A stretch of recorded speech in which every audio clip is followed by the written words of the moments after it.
Kenyan citizen, even a child born today, is indebted to a tune of 255,000, what is called debt per capita. Every Kenyan, Mr. Speaker, is indebted, let me repeat, to a tune of 255,000.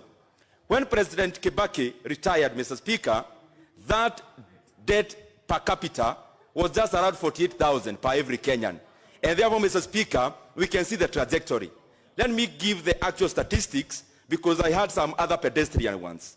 And Mr. Speaker, anyone can go to the CBK website. You can find out that when President Kibaki retired, the debt load in this country, the debt portfolio, the combined domestic and foreign, was around 1.8 trillion.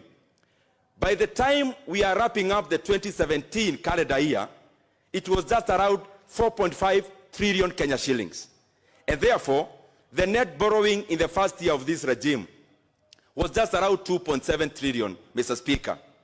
Mr. Speaker, from the handshake time, and these are the facts, from 2018 to date, that debt has accumulated to 11.7 trillion. And therefore, the net debt in the handshake era is actually 7.2 trillion Kenya shillings. Mr. Speaker, what we are asking, where is this money? We can see it, we cannot trace it. I also had some other people, Mr. Speaker, in this house, referencing other economies like Japan. And I want to respond with the real Japan. Mr. Speaker, I agree with those who are bringing or entertaining the arguments that countries borrow. And they cite Japan. Actually, the actual Japan debt to GDP ratio is around 237%, which I agree is beyond the 100% of Kenya. But Mr. Speaker, that is so pedestrian because there are issues that we must look at very closely when we are talking about the issue of public debt. Number one is cost. Japan, Mr. Speaker, Japanese government is paid to borrow. What do I mean?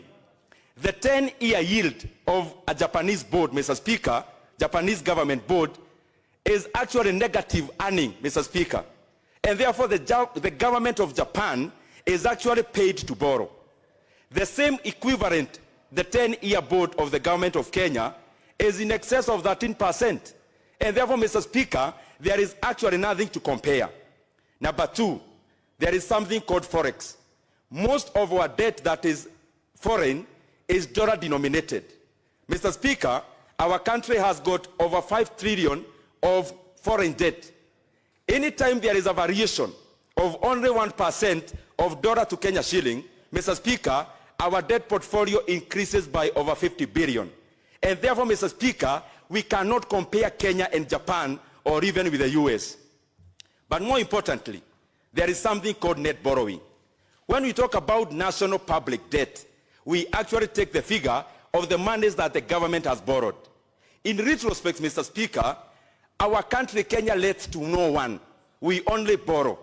And I'm actually using the same site of Japan. The Japanese government, yes, they have borrowed in excess of 237%. But, Mr. Speaker, they have lent more money outside than they have borrowed. Actually, Japan is the highest net lender to the US government. And therefore, Mr. Speaker, the Japanese government actually makes money in borrowing to lend. And therefore, there is no comparison also there. Mr. Speaker, let me give you a citation of how much our country has borrowed and how much a proportion can actually do to the livelihood of the Kenyan people. The 7.2 trillion is borrowed by this regime from the handshake era. Mr. Speaker, just half of that, just around 3.56 trillion, can do the following. And I want the Kenyan people to listen carefully. The president always talks about the 10,000 kilometers of road tarmacked by this regime.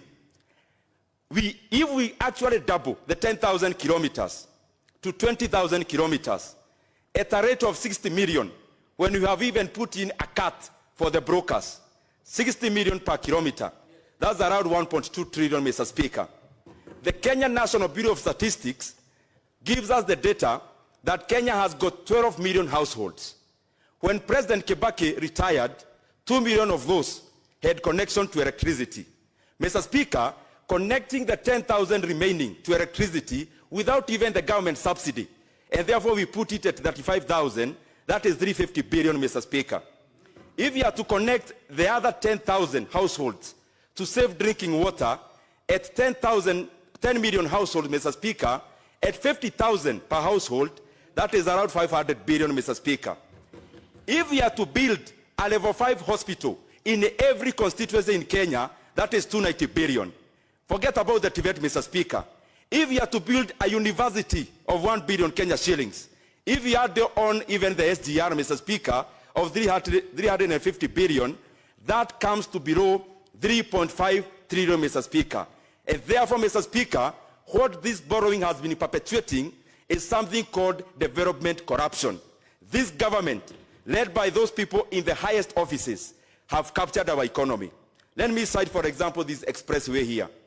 During President Kibaki's era, this expressway was to cost just around 25 billion. Currently, it's costing in excess of 80 billion, Mr. Speaker. Where is this money going? To pockets of some people. Let me also cite the SGR. We spent over 400 billion Kenyan taxpayers' money.